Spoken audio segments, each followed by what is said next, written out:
As a parent, the scariest thing I've heard is that fentanyl is killing young Americans in record numbers. Why is fentanyl the number one cause of death for Americans ages 18 to 45? Assistant U.S. Attorney Adam Gordon leads the effort of educating the public about the dangers of fentanyl for the DOJ in what has become the center of this crisis, Southern California. You gotta listen to this. Adam, thanks so much for coming to speak with me. I feel like I have been hearing so much about fentanyl recently.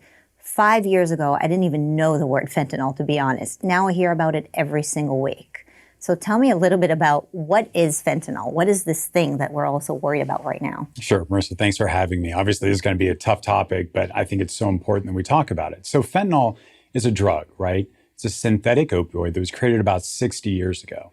It was actually a terrific drug to have. So for late stage cancer patients, people who are undergoing major surgeries, it had a lot of benefits. Unfortunately, about 10 years ago, we saw a bunch of abuse occur. That has led to an epidemic of unfortunately, massive scale that's really damaging our communities. So it's gone from something that served a great purpose to something that's now endangering our communities. How does this drug actually work? Is it like a powder, a liquid? How does one even consume it? Sure. So about 10 years ago, the way it was consumed, there were a lot of patches. It could be consumed orally. Now we see it in two big forms. We see it in counterfeit pills, and then we see powdered fentanyl, which is unfortunately equally problematic. So if you were, let's say, a pain management doctor, you would actually prescribe it to someone who is in great pain. I read that that fentanyl is actually 100 times more potent than morphine, right? So this stuff is like really strong. You're exactly right. So if fentanyl is incredibly strong and is a very effective drug, so if you're having a major surgery, it is not unusual at all to be prescribed fentanyl, or if it's an end stage in life, a doctor or nurse will be giving you fentanyl, and then it serves an incredible purpose. The problem is it's being abused by individuals in the criminal justice element who are now making and driving this epidemic. How did we get to a point where first it's something that maybe an anesthesiologist or like a surgeon would monitor someone ingesting fentanyl to a point where it's actually out there on the streets in the hands of kids? Great question. So unfortunately, I would describe it as an own goal. So we had individuals who needed pain management treatment. And then over the course of the past decade, what we've seen in all this litigation and various lawsuits is that doctors, pharmacists irresponsibly prescribed. So we had individuals who had severe pain issues, but they were being overprescribed. Then the DEA and a variety of litigation occurred. And so it's much, much more difficult to prescribe fentanyl-related medications. While the cartels and drug trafficking organizations saw this as an opportunity and decided to fill that void that was now in the marketplace. And that's where you started to see especially these counterfeit pills. So when people are taking fentanyl, are they looking for fentanyl? Are they going to their doctors and saying, doctor, I'm in so much pain. If you don't prescribe this, fentanyl for me, I can't sleep. I can't live. I can't do anything. Prescribe it to me. And if you won't, I'm going to go on Yelp and say that you're a horrible doctor. Or, I know that doctors have been facing a lot of that with some of their patients who've become addicted. And so they feel pressured to prescribe it. Are people pushing to try to get fentanyl, or is it that it's somehow showing up in other stuff and then they're ingesting it? So what I would describe is there are three different types of users of fentanyl. So there are kids who are using counterfeit pills, and I'm sure we'll talk more about that. Then there are recreational drug users who may be trying to consume cocaine, methamphetamine, some other drug, and end up having fentanyl mixed into that drug. Then the third pile, which is unfortunately driving the vast majority of our fatalities, where fentanyl is now their drug of choice, especially powdered fentanyl. Why are they choosing fentanyl knowing, I really feel like the drug should be called killer drug. It's a killer drug. It sounds like, given how strong it is. I have this example here of a penny, and this is actually just an Altoid, so don't worry, that we kind of crushed up. But it gives you a little bit of a sense of this is just enough to kill someone. And so if you ingest this amount of fentanyl, you will die. That is basically a killer drug. What are the chances that you would be taking something like this more than 5 times and actually survive? Yeah, the scary thing is that amount of Altoid that you've crushed up, you could take that and cut half away, and that would still be a fatal dose. So what we see is that about 41% of the pills that we seize contain fatal doses of fentanyl. It's basically 2 nanograms per milliliter of fentanyl is fatal. So it is an incredibly, incredibly powerful drug. that obviously is not meant to be ingested other than in a very, very specific controlled circumstance. And so you're saying to me that the vast majority who are taking fentanyl actually know that they're taking fentanyl. It's not, laced in something that they've accidentally purchased. And so they know they're about to take this killer drug. Why is it? Are they misinformed? Are they so deeply addicted to it? What is the appeal in fentanyl in particular? Right. So I'd say out of those three groups, I don't think kids are trying to take fentanyl. I don't think recreational drug users are trying to take fentanyl. I think that in that third group, as you've identified, people are in the depths of their addiction so much that what I hear is that the withdrawals from fentanyl are so significant that you can go from consuming, say, a gram of fentanyl today to up to 3 or 4 in a relatively short amount of time. And you can imagine, especially if you're consuming powdered fentanyl as your drug of choice, inevitably there's just bad results. We have good partners, we have naloxone that I'm sure we'll talk about in a bit, but ultimately, if you're consuming powdered fentanyl for a long time period, there's just not good results that are going to happen. So are people attracted to fentanyl because it's cheap, it has no odor? A friend of mine who lost his son to fentanyl, and I won't use the term overdose because I don't think that the term fentanyl overdose is accurate. I think it's such a killer drug that ultimately if you take fentanyl, you will die if you take it on your own. And so my friend who lost his son to fentanyl told me that his son would use fentanyl because you would not be able to trace it in his breath. When they would do the testing on his drug panel, it wouldn't show up, and so they could sneak it in. And it was incredibly accessible and cheap. And so even though a professional looked at him and said, if you continue taking fentanyl, it's just Russian roulette. It's a matter of time before you die. He still kept taking it. And so my question is, how did he get his hands on it from the first place? And how do these kids get to a point where they continue to take it knowing that they are going to die very, very soon? So the common use pattern for kids starts with consuming a pill recreationally, right? So you have pills that are coming to people in parties, whether it's at somebody's house, and it's usually not a friend trying to harm another friend. It's just these pills, you have unknown provenance. You don't know where these pills are coming from. So a kid will take a pill and then likes the sensation, whatever it is. A lot of times for these fake oxys, these blues, these Mallinckrodt M30s that are now being counterfeited all the time, it's a sense of basically nothingness. You're kind of just out of your body. You're very relaxed. And it's not like a euphoric high like heroin you can imagine. It's just kind of a feeling of nothingness. So that's usually kind of the gateway into the fentanyl addiction. What I would say is that most kids are not seeking fentanyl, that they're seeking these M30s. But unfortunately, we have counterfeit M30s, meaning the blues. And what is M30s and what are the blues? Sorry, I just know nothing about this stuff. No, so these drugs in particular are what are driving our kid fatality. So it's like Percocet and oxycodone. So they're M30s, they're Mallinckrodt M30s. They're being mass produced in Mexico and then brought across the border. So we call them blues because they look blue. There's like M and 30s written on the pills. So that is an incredibly prevalent counterfeit pill to the degree that which basically half of all of the pills that we seize contain a fatal amount of fentanyl. So those M30s are almost exclusively counterfeit, right? If you're getting them not from a pharmacy. But you also have counterfeit Adderall pills, you have counterfeit Xanax pills. So the pills that traditionally you would be stealing from somebody's medicine cabinet or maybe getting from a friend now are being counterfeited, and that's how they're being made available to kids. How are the kids finding these things? I mean, you're saying that these kids are actually looking for these pills. They're looking for Xanax. They're looking for the stuff. They're obviously not getting a prescription from a doctor. How are they finding it? I bet you if you took out your phone within 10 minutes, you could find how to buy these pills. Social media. It's social media. It's TikTok, it's Instagram, it's Snapchat.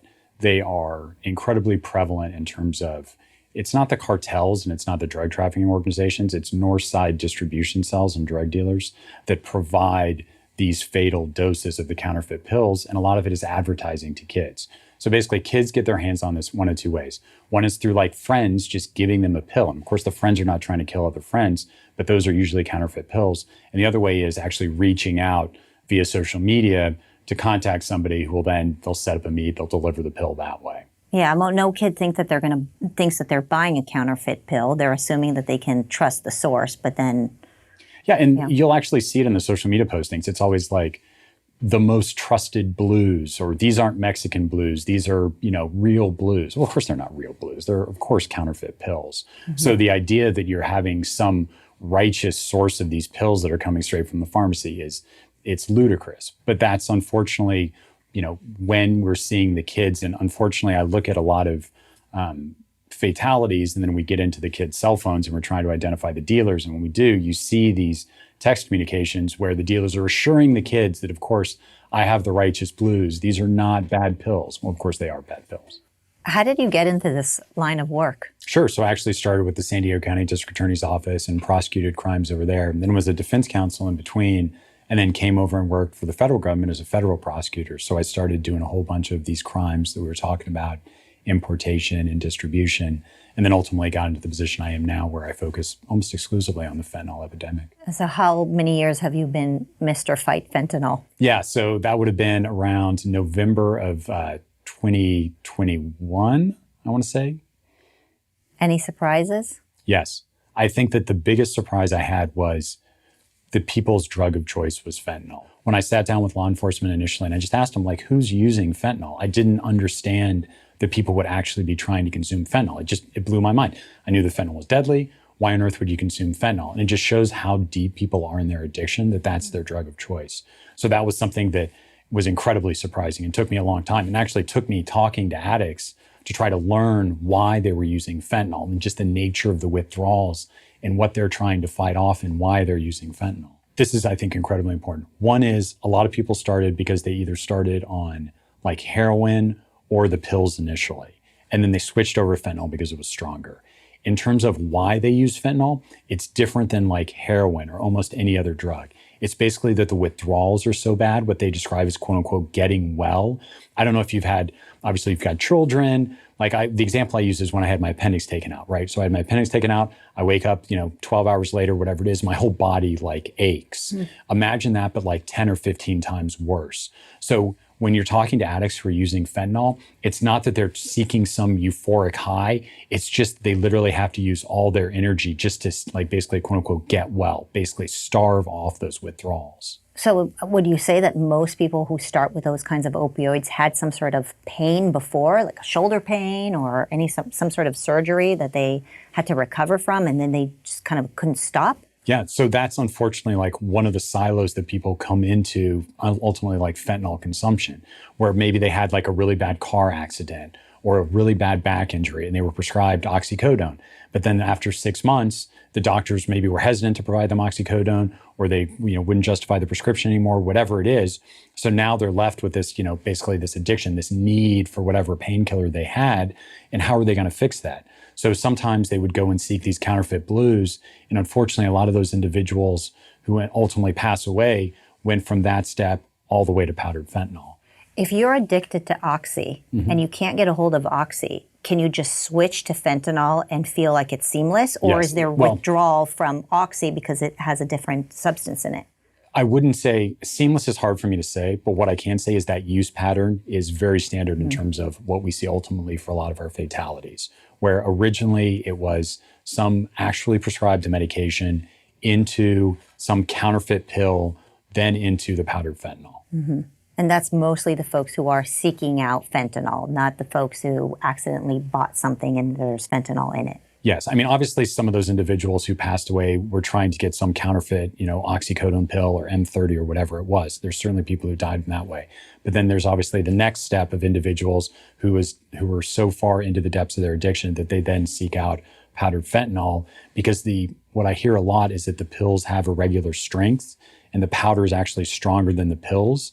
So when you're having individuals who need to fight off their withdrawals, if the pills have a regular strength, they'll take that next step because they can guarantee fighting off that withdrawal with the powdered fentanyl. There's a question that came to my mind that it's somewhat off topic, but not entirely, and we can figure out if it's worth talking about. There is something to be said about now doctors being so afraid to prescribe pain medication, right? And so, there's always like the flip side of it where we don't want doctors to overprescribe. We want doctors to be strong with their patients and really encourage them to recover and not stay on these pain meds. But we also don't want doctors to be in a place where they feel like they can't help their patients. And if they help their patients through severe pain, they're going to end up getting, vilified. And is that something that has been factored into the conversation? I think it needs to be part of the conversation. I think is, especially in the medical community, which I can't really speak to. What I can speak to is that, we have a lot of good partners in the medical community, and they talk about the transition of care from individuals. So the medical community is much more conscious of the fact that, hey, if someone's been prescribed these very powerful painkillers and then we stop their prescription, what are the different paths that we can take to ensure that they're not then going to seek out some illicit prescription or some illicit or counterfeit substance? Right. I would imagine that created that vacuum in the market where now the doctors are afraid to give the prescriptions. And so people are in this intense amount of pain. And, they're feeling hopeless. And so they're buying stuff on social. And you're exactly right. So the domestic demand was established when that supply of the actual legal pills was dramatically declined. And that's the void that the cartels and the drug trafficking organizations filled.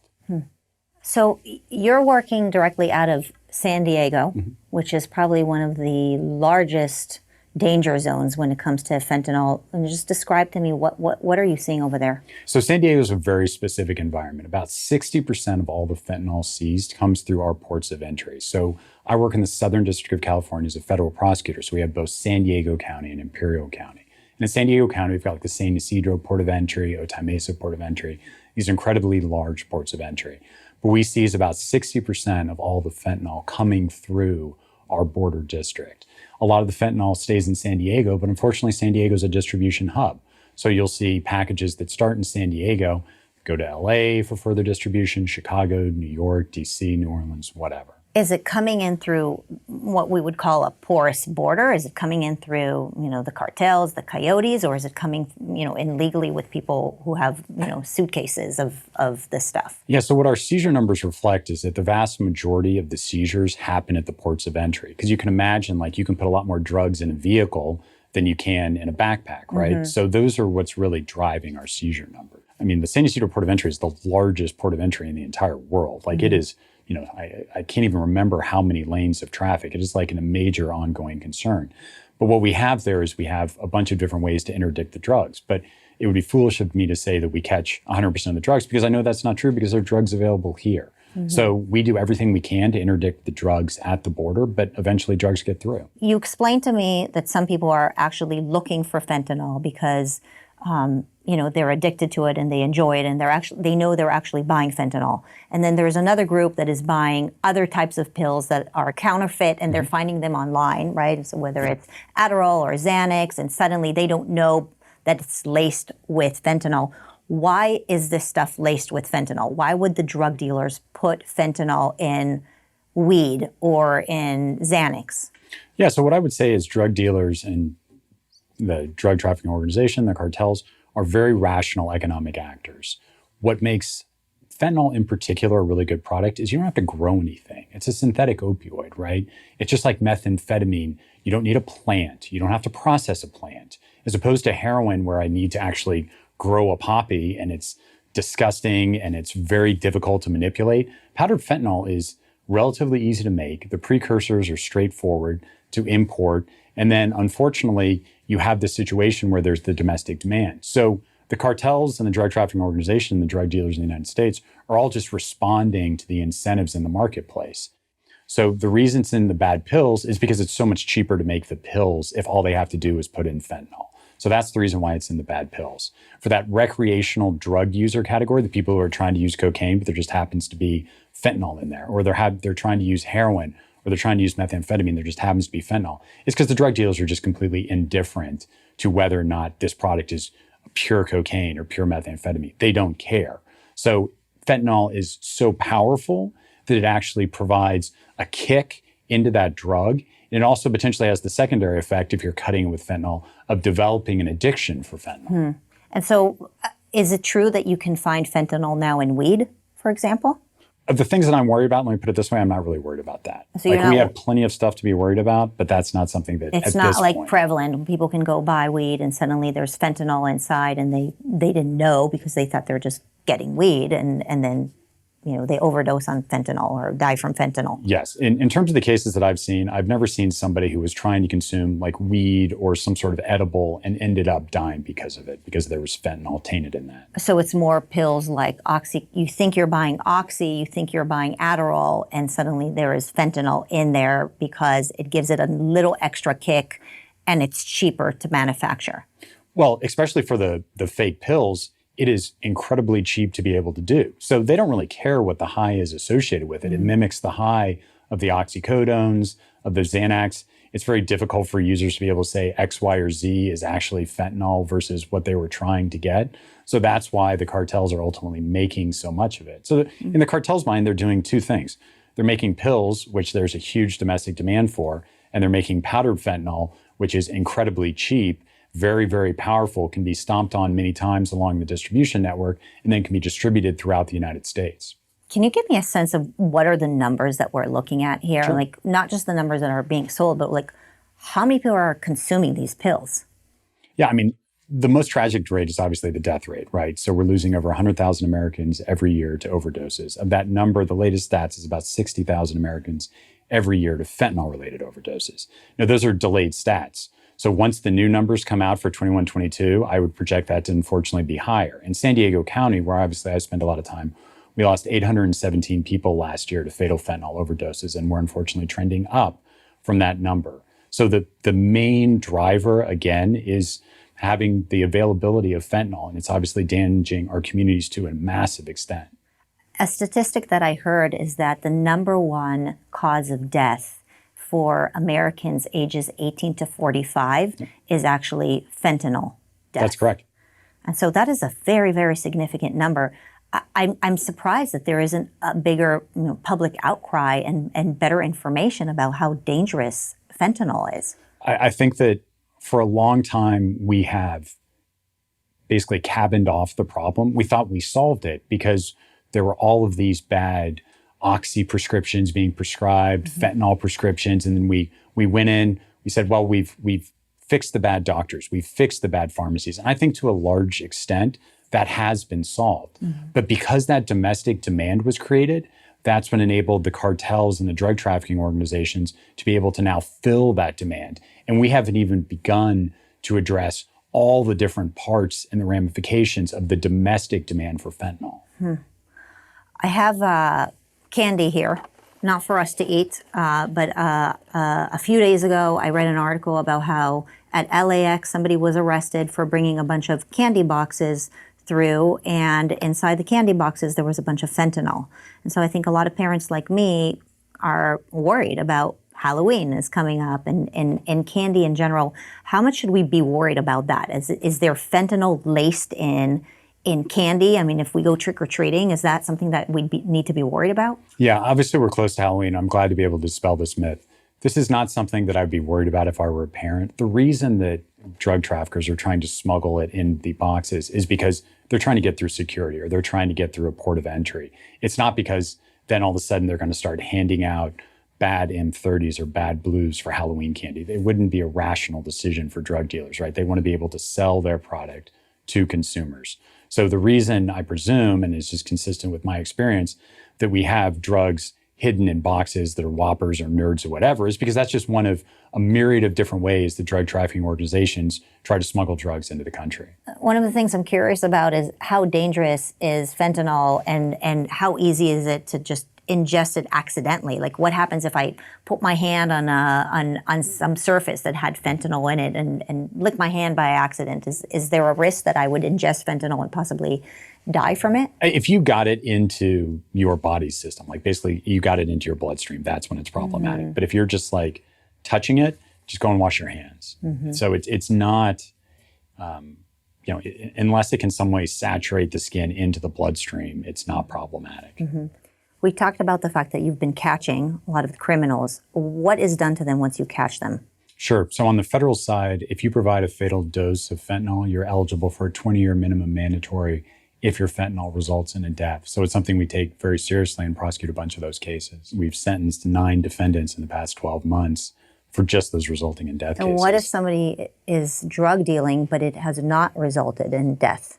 Yeah, so our fentanyl-related prosecutions are up 1,600% in the past 4 or 5 years. So just the number of cases involving fentanyl, both the seizures, the distribution cases, the conspiracy cases are up tremendously.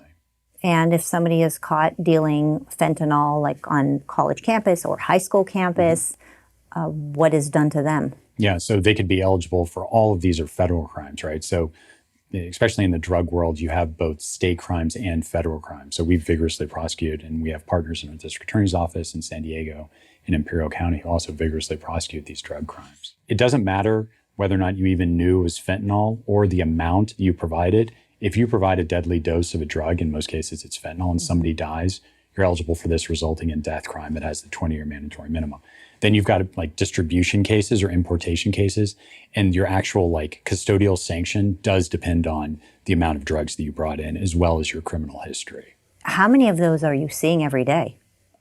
I mean, I would even hesitate to say the number of cases that we bring in a particular week. What I can say is that, you know, we seized close to 3 tons of fentanyl, you know, in the past 12 months along our particular ports of entry. So you can imagine just the number of defendants associated with that.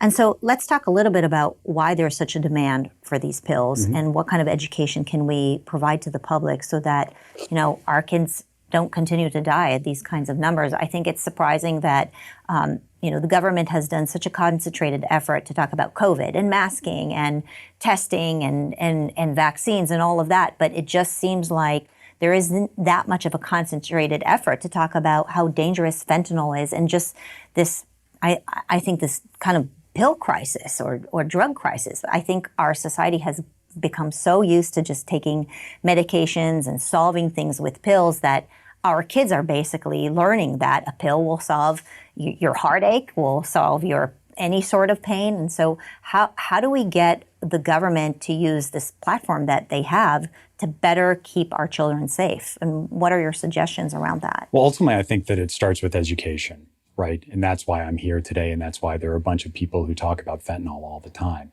So basically, the latest stat is about 5% of individuals who are students report using a drug other than marijuana in 8th grade, right? So if you're looking at a class of about 20 kids, we also see nationally that the use of high school students of drugs is going down.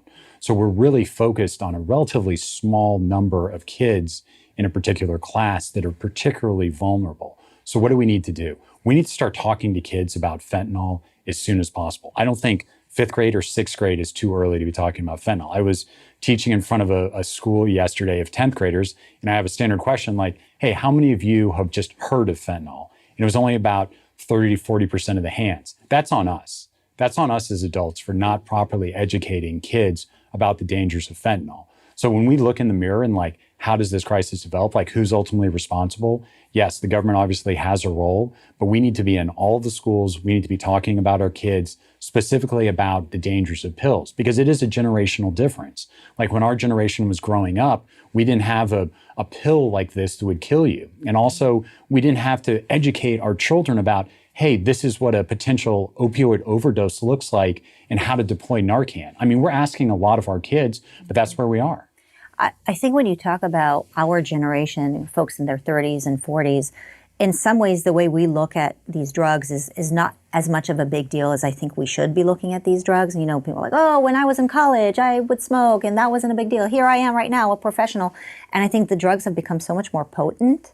And as you mentioned, there are pills now that can actually kill people. And so when parents are afraid to confront their children and say, no, Sonny, you should not be taking this stuff because it will kill you, I think we're actually doing a disservice to our children. I think that when you look at the cases of unfortunate kid fatalities, what we see is that there are always going to be opportunities to talk to our kids about the dangers of these drugs. Because the kids aren't dying because they're trying to consume fentanyl. The kids are dying because they're taking bad pills. So how can we try to educate our kids enough to say, hey, when you're at a party, you can't take a bad pill? Or, hey, even with a friend, and your friend says, I know where this pill came from, it's not a bad pill. And how can you risk that when we know that basically 1 out of every 2 pills contains a fatal amount of fentanyl? Well, if parents themselves, are smoking weed around their kids, or the parents are working so hard to appear cool to their children, right? And it's like, oh, well, I've taken these things in college and it was so much fun. How can we expect our kids to not want to experiment with the same stuff? I think part of the language needs to be, the parents need to be actually parents and not, their kids' buddies about this stuff. And we need to protect our kids and, step up a little bit and say, you know what, I'm not going to touch this stuff and I'm not going to smoke this stuff and you shouldn't do it either because it can kill both of us. Well, I think what there is, and you see this a lot in the discussions about fentanyl, the different words between overdose and poisoning. And I think using that word poisoning is effective in a lot of different ways because I agree that there is a cultural mindset about the recreational use of drugs. And what I try to impart to kids is that the idea that you can recreationally use pills is just not true. So ultimately, kids are going to make their own decisions. All we can do is try to educate them as much as possible. But this idea of just recreational drug use of that potential population of a particular class that may use this drug, we got to get to them and we got to talk to them. And we have to be able to, unfortunately, educate our kids about the signs of these overdoses so that when they're at a party and they see somebody, they recognize either to use Narcan or to call 911. I want to talk a little bit about Narcan and some of my concerns about it, but let's just talk a little bit about what is this? What is Narcan? What does it do? So it basically almost immediately reverses the impact of a fentanyl overdose, right? So it inhibits the particular part of the brain that's suffering from that particular fentanyl exposure.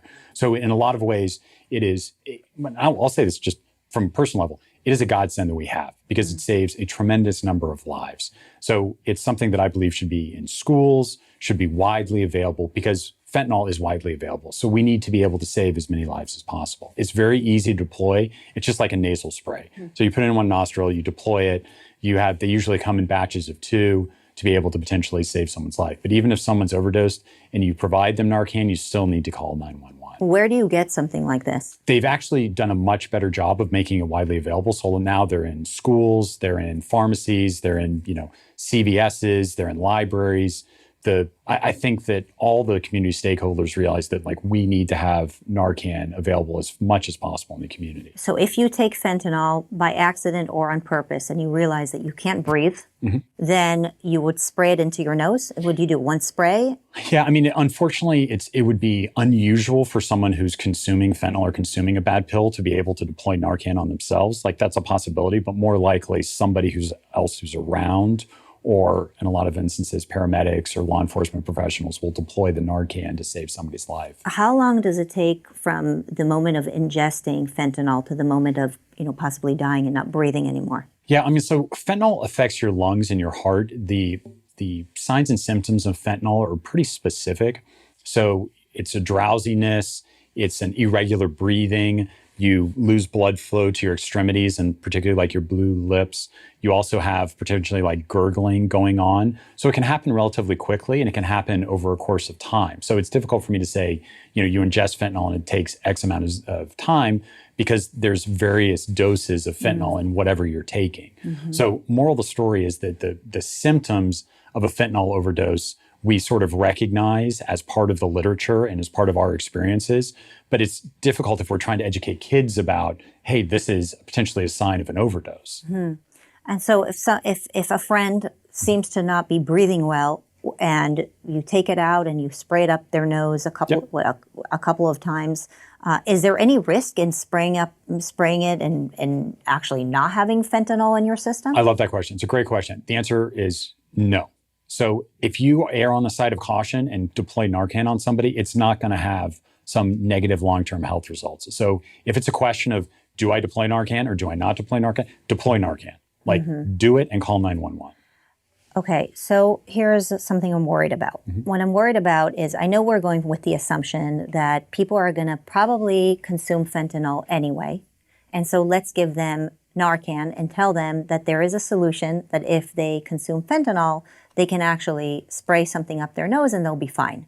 My worry is that if teenagers hear that message, they're maybe even more likely to consume fentanyl, thinking that there is a solution that will reverse it. I mean, is that a risk that you guys are thinking about? So I think we're talking about two separate populations. So for the kids, I'm not particularly worried about that because kids aren't trying to ingest fentanyl. So if they see somebody at a party who's demonstrating the signs and symptoms of a fentanyl overdose, they're going to deploy Narcan, and it doesn't affect that individual who hopefully is saved's ability to consume or desire to consume fentanyl because they weren't trying to consume fentanyl in the first place. The population I think that you're most directly asking about is the people whose drug of choice is especially powdered fentanyl. And that is a huge concern because these individuals are trying to consume powdered fentanyl. And I would say as a society, we still have a duty to try to save these people's lives. And we see, again, unfortunately in statistics, that people will overdose multiple times, and they'll be saved with Narcan multiple times. But that's where we have to have our entire community together to provide paths for treatment, rehabilitation, and to get people away from fentanyl. Because people can recover from fentanyl, right? People can recover from substance use disorders. It's just unfortunate that because the stakes are now so high, now that fentanyl is their drug of choice. This is an incredibly complicated problem, and I don't think that there's 100% a right answer.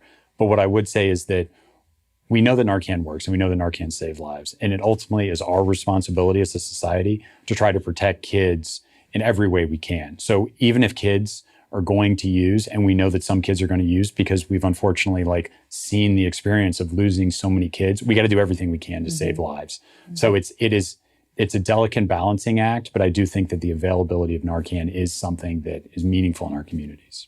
Are you working with the schools or with media, aside from PragerU, to get the information out there? And what kind of messaging are you trying to get out with regards to saving these kids from fentanyl and all the other pills that they're buying through TikTok and social media and wherever it is that they're buying things? And obviously, we appreciate the opportunity to be here today. But look, especially in the Southern District of California, which is what I can most directly speak to because that's where I work and live, we take an incredibly important role for being in the community and working with the District Attorney's Office, the San Diego County Board of Educations, the different particular, both the community service organizations, whether it's the homeless outreach teams or the individuals who are getting into schools. We need to be everywhere because the story of fentanyl is not being told. And sometimes the noise about fentanyl is so loud that we really want to be there to be able to dispel myths, like the Halloween myth, right? That's something that I understand because we all want to protect kids, but sometimes crowds out some of the more specific messages because fentanyl is incredibly dangerous and is dangerous enough if we're telling the stories that need to be told. Right. So if we exaggerate to make our point, we actually don't get to make the real point that we need to make. And 100%. And if we're trying to relate to kids and we're trying to tell kids what's actually going on, if we're using scare tactics is unfair because the seizures are the seizures.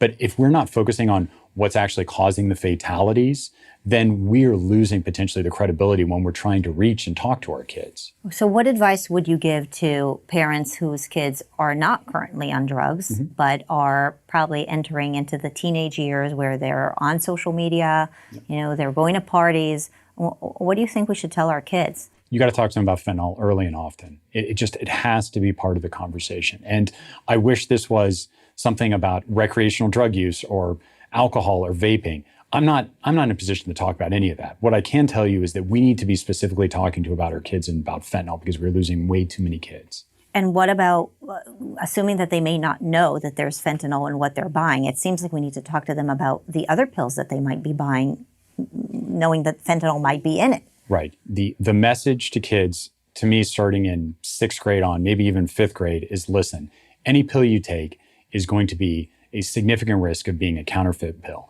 And if it is a counterfeit pill, more likely it's going to have fentanyl in it, which obviously increases dramatically the risk associated with just recreationally using a pill. I can't think of a time that's been scarier to be a parent between social media and all these drugs and all these pills and everything that is going on right now. It just feels like there's an attack on our children from all directions.